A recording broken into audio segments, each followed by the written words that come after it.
Hello guys, I would like to show you a sea glass spray paint project. If you have any old glass or vase at home that you would like to have a makeover, this is a great way to do that. First you have to clean well your glass with alcohol so it wouldn't be any grease on it.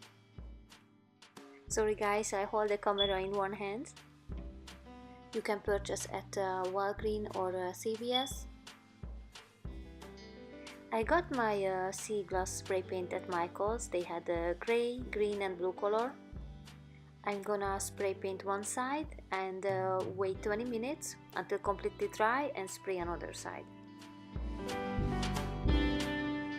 I will decorate with a blue rope, but you can add some shells or glass or beads.